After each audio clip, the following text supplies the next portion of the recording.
Hello class fourth, you all are welcome back again. आप सभी का आपकी विज्ञान की कक्षा में फिर से स्वागत है बच्चों। आशा करती हूँ कि आप मेरे द्वारा पढ़ाए गए जितने भी पहले के पाठ हैं आपने उनका अच्छे से अभ्यास किया और अध्ययन किया होगा। आज हम पढ़ने जा रहे हैं एक नया पाठ, पाठ 9, पदार्थ और इसकी 3 अवस्थाएं।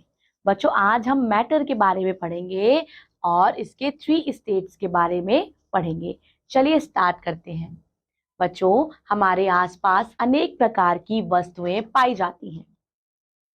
ये सभी अनेक प्रकार के पदार्थों से मिलकर बनी होती हैं, जैसे कि बच्चों पुस्तक, मेज, कुर्सी, बाल्टी, लकड़ी आदि। ये सभी क्या है? ये सभी वस्तुएं पदार्थ हैं। जो वस्तुएं स्थान घेरती हैं तथा जिनमें भार होता है उन्हें हम क्या कहते हैं? उन्हें हम पदार्थ कहते हैं। किन्हें पदार्थ कहते हैं बच्चों? जो वस्तुएं स्थान घेरती हैं और जिनमें भार होता है। जो वस्तुएं स्थान घेरती हैं और जिनमें भार होता है उन्हें हम पदार्थ कहते हैं। पदार्थों की भिन्न अवस्थाएं तथा गुण आदि होते हैं और इस अध्याय में हम पदार्थ की विभिन्न अवस्थाओं तथा उनकी विशेषताओं के विषय में जानकारी प्राप्त करेंगे। प्रत्येक पदार्थ अत्यंत सूक्ष्म कणों से बने होते हैं। बहुत छोटे छोटे बच्चों पार्टिकल से बने होते हैं जिन्हें परमाणु कहा जाता है।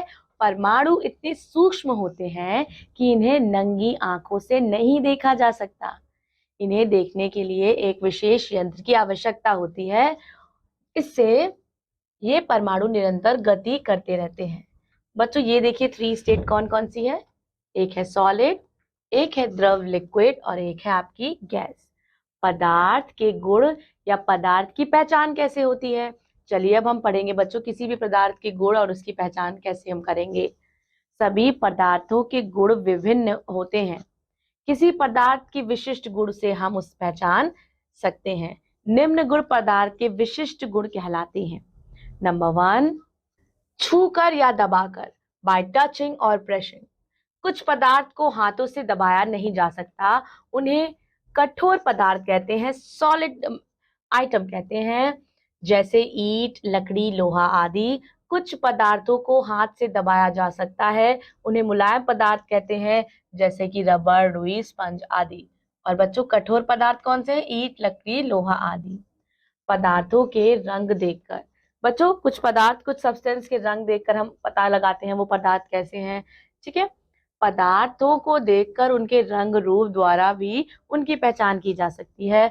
दूध सफेद होता है, सरसों का तेल पीला होता है और पदार्थों का एक निश्चित रंग होता है, किंतु कुछ पदार्थ जैसे आम और सेब में कई प्रकार के रंग पाए जाते हैं।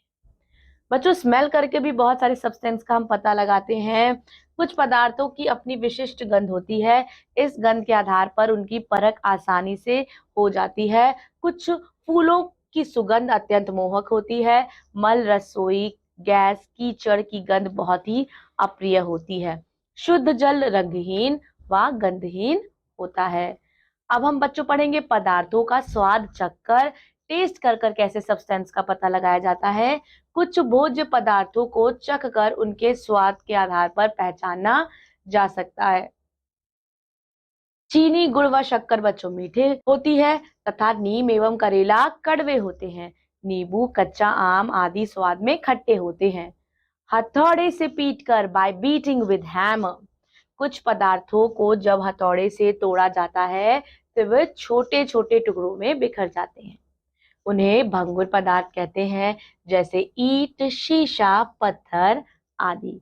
गरम करके और जलाकर, तो कुछ पदार्थ गरम करने पर जल जाते हैं, और जैसे कि बच्चों कागज है, लकड़ी है, कोयला है। लेकिन कुछ द्रव भी गरम करने पर जल जाते हैं, जैसे मिट्टी का तेल, स्पिरिट, पेट्रोल। कुछ गैसें भी गरम करने पर जलती हैं, जैसे कि रसोई गैस, हमारी एलपीजी गैस।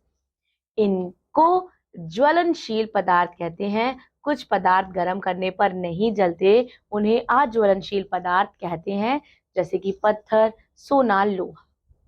बच्चों रोचक तत्व पाठ से हैं, गैस तथा जल का कोई रंग नहीं होता है, ये रंगहीन होते हैं।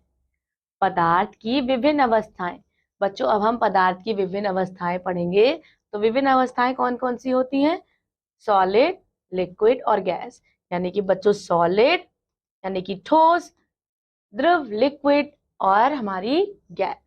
ठोस पदार्थ के गुण, ठीक है, कौन कौन से होते हैं?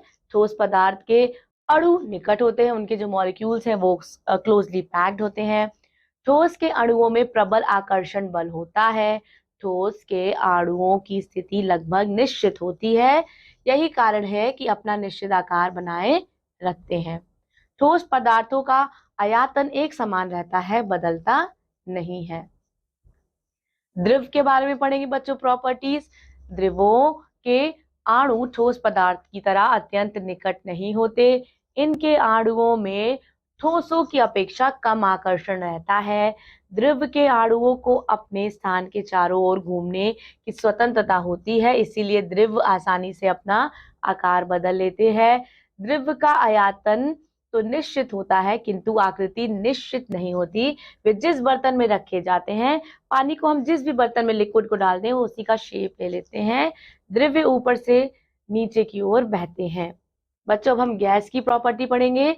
गैस के अणुओं में अन्य पदार्थों की अपेक्षा सबसे कम आकर्षण बल होता है। गैसों की आकृति व आयतन दोनों ही निश्चित नहीं होते।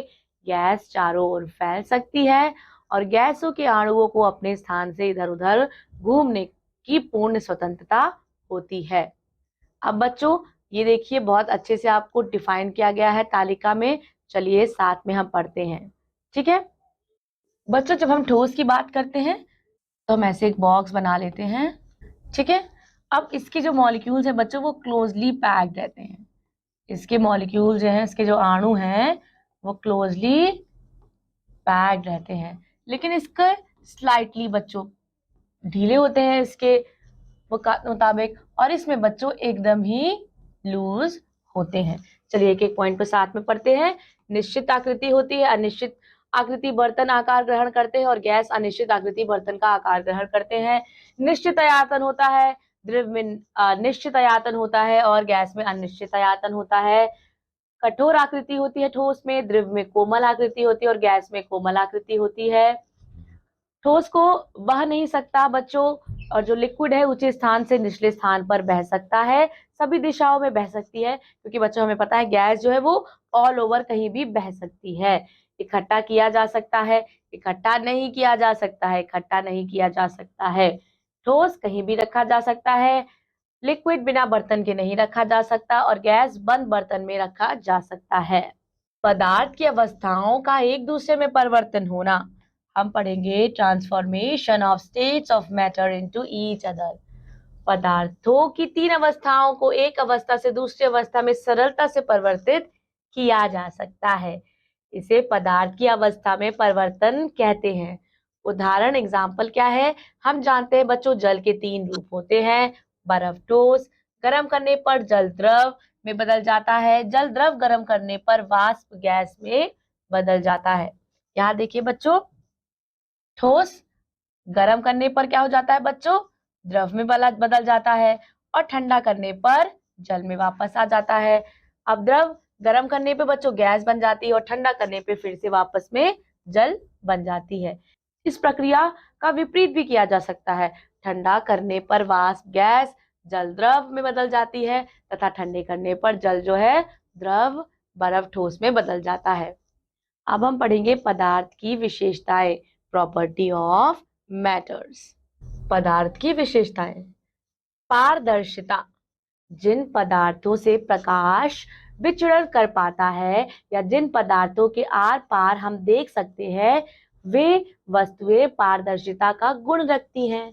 इन्हें पारदर्शी वस्तुएं कहते हैं। जैसे कांच, हम कांच के आर पार देख सकते हैं। ये देख सकते हैं ना बच्चों, ये आप देख सकते हैं कांच के आर पार, ठीक है। अपारदर्शिता, जिन वस्तुओं के आर पार नहीं देखा जा सकता उन्हें हम अपारदर्शी वस्तु कहते हैं, जैसे कि लकड़ी, लोहा आदि। अल्प पारदर्शिता, जिन वस्तुओं के आर पार स्पष्ट दिखाई नहीं देता अर्थात धुंधला दिखाई देता है उनमें अल्प पारदर्शिता का गुण होता है, जैसे तेल लगा कागज। सुचालक पदार्थ, जिन पदार्थों में ऊष्मा का प्रवाह सरलता से हो जाता है वे पदार्थ ऊष्मा के सुचालक पदार्थ कहलाते हैं। इनके एक सिरे को गर्म करने से ऊष्मा पूरे पदार्थ में फैल जाती है, जैसे लोहा, तांबा आदि। कुचालक पदार्थ ऐसे पदार्थ होते हैं बच्चों जो ऊष्मा का प्रभाव नहीं होते हैं, वे पदार्थ ऊष्मा के कुचालक होते हैं। एग्जाम्पल लकड़ी और पत्थर। ज्वलनशील पदार्थ वे पदार्थ जो आग के संपर्क में आते हैं, जलने लगते हैं, वे ज्वलनशील पदार्थ कहलाते हैं। इन्हें ईंधन के रूप में प्रयोग किया जाता है, जैसे कि पेट्रोल, डीजल, लोहा आदि। अज्वलनशील पदार्थ बच्चों जिन्हें जलाया नहीं जा सकता, जैसे कि लोहा, पत्थर और आदि। शयानता जिन पदार्थों में बहाव होता है वे शयान द्रव कहलाते हैं और द्रवों में गाढ़े द्रव की कम बहने की गति शयानत कहलाती है। विलेय पदार्थ क्या होते हैं बच्चों? ऐसे पदार्थ जो तरल पदार्थों में घुल जाते हैं, विलेय पदार्थ होते हैं, जैसे नमक व चीनी इजिली सॉल्युबल हैं। अविलेय पदार्थ ऐसे पदार्थ बच्चों जो पानी में नहीं घुलते, जैसे तेल, घी, रेत, पानी में ये नहीं डिसॉल्व होते हैं। विलयन वह द्रव जो किसी पदार्थ को घोलकर प्राप्त किया जाता है विलयन कहलाता है, जैसे पानी और नमक का विलयन। भंगुर पदार्थ ऐसे पदार्थ बच्चों जिनको पीटा जा सकता है, तोड़ा जा सकता है, जैसे कि कांच, पत्थर आदि। घात वध्र पदार्थ जो पदार्थ पीटने पर टूटने के स्थान पर चादर की तरह फैल जाते हैं, जैसे बच्चों सोना, चांदी, क्योंकि इनको पीट पीट के इनका डिजाइन बनाया जाता है, जो आपकी मदर्स लोग ज्वेलरीज भी पहनती हैं। अब बच्चों है तन्य पदार्थ जिन पदार्थों को खींचने पर वे तार के समान हो जाते हैं, वे तन्य पदार्थ कहलाते हैं, जैसे लोहा, तांबा आदि। 15 है क्वथन जो पदार्थ बच्चों गर्म करने पर उबलने लगते हैं वे क्वथन पदार्थ कहलाते हैं, जैसे कि दूध, पानी, जो कि पानी का क्वथन बच्चों 100 डिग्री सेल्सियस पर होता है। 16 वाष्पन जो द्रव वाष्प पाकर ऊष्मा में बदल जाते हैं, वो वाष्प पदार्थ होते हैं। द्रव का वाष्प में बदलना वाष्पन कहलाता है। जल में वाष्पन की क्रिया होती है। बच्चों आपका पाठ यही समाप्त होता है। अब हम साथ में मिलकर महत्वपूर्ण तथ्य को पढ़ेंगे। संसार की सभी वस्तुएं पदार्थों से मिलकर बनी होती हैं। प्रत्येक वस्तु जो स्थान घेरती है तथा जिसमें भार होता है वह पदार्थ कहलाती हैं। पदार्थों के 3 रूप होते हैं, लिक्विड, सॉलिड एंड गैस, ठोस, द्रव तथा गैस। ठोस पदार्थ का आकार व आयतन निश्चित होता है, द्रव पदार्थों का कोई आकार नहीं होता है, गैस पदार्थों का आकार व आयतन निश्चित नहीं होता। हम पदार्थों को छूकर, देखकर अथवा सूंघकर पहचान सकते हैं। पदार्थ एक अवस्था से दूसरी अवस्था में परिवर्तित किए जा सकते हैं। पाठ बच्चों बहुत ही ज्यादा इंपॉर्टेंट है। पाठ का अच्छे से अध्ययन कीजिएगा, revise all the important point, और मैं आपसे मिलूंगी आपकी अगली विज्ञान की कक्षा में। तब तक के लिए अच्छे से पढ़ाई कीजिए, खुश रहिए और बच्चों अपने माता पिता का कहना मानिए। धन्यवाद।